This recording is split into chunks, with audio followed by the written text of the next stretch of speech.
지난번 판다컵 때 중국한테 0대2로 졌었는데 이거 중국도 만나서 이 복수를 할 수 있을까? 네, 이번에 진짜 8강 넘었으면 좋겠거든요. 우리가 2020년에 그 김학범호 때 우승했던 뒤로 2022년 황선홍호 8강 탈락, 2024년도 8강 탈락.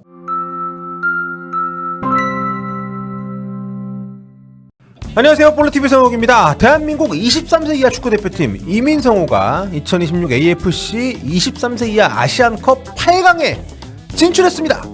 와! 라고 하기는 좀 애매합니다. 마냥 좋아하기가 어려운 게 조별리그 3차전 우즈베키스탄전을 어제 했는데 0대2로 졌어요. 어부지리로 8강행에 성공을 했습니다.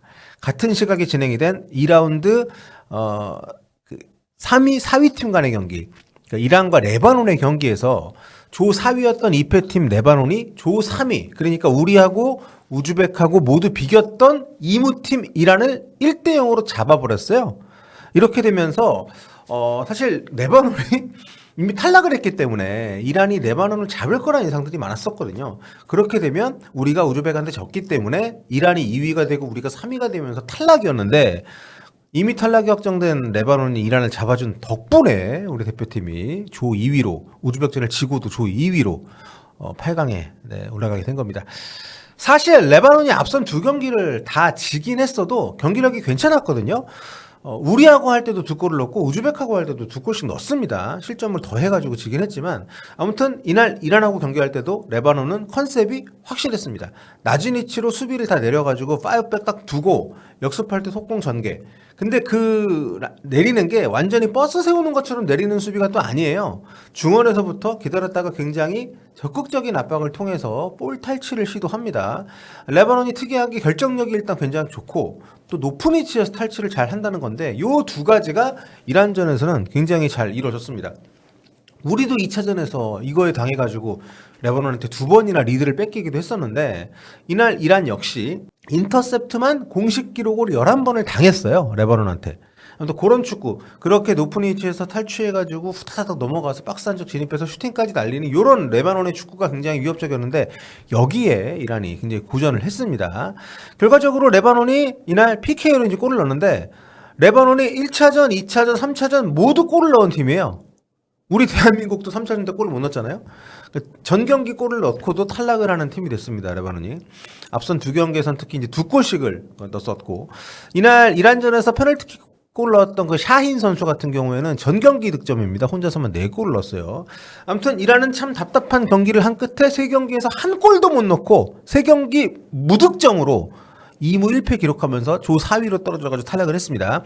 우리가 우즈벡한테 졌기 때문에 만약에 이란이 이 시합 이겼다면 우리 제끼고 조 2위로 8강 할 수 있었는데, 3경기 빵골이면은 사실 변명의 여지가 없는 거죠.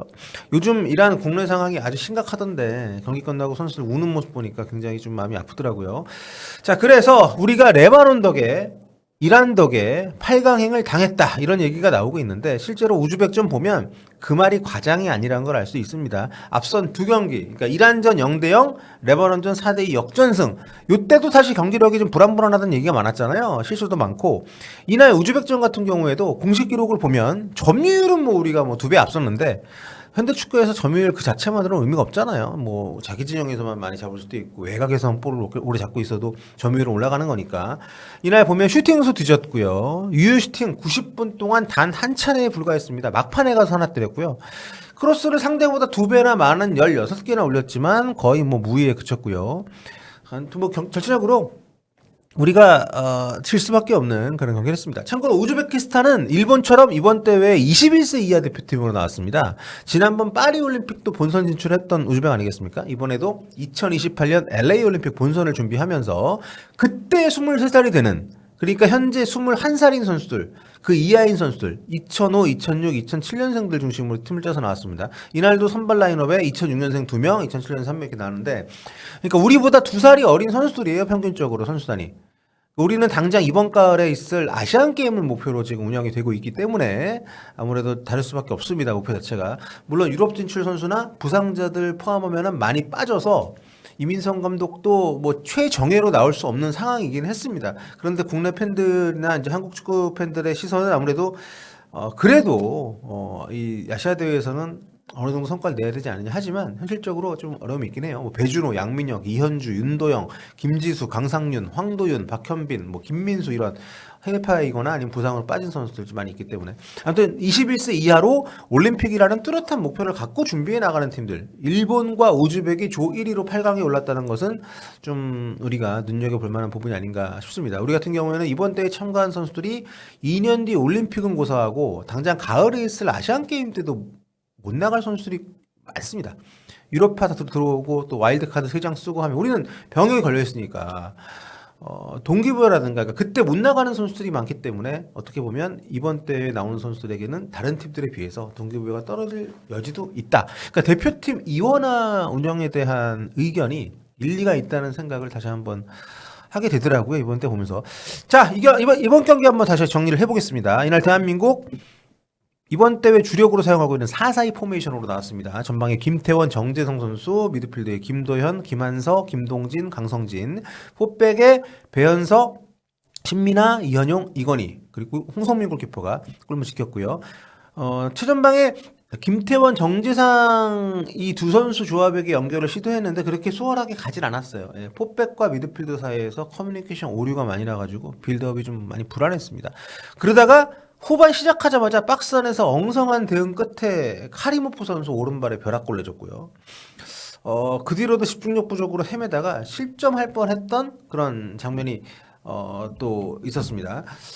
이때 보면 그 막내인 홍성민 골키퍼가 정신 좀 차리자 이렇게 제스처를 취할 정도로 수비가 안 해야 될 실수를 했습니다. 그런데 또 이게 개선이 안 되다 보니까 곧바로 비슷한 상황이 실점을 하게 됐죠. 선제골 내줄 때 오른쪽에서 나왔던 것하고 거의 비슷한 상황이 이번에는 반대쪽에서 같은 방식으로 골을 내주는 장면이 나왔습니다. 참 안타까운 그런 실점이었고요.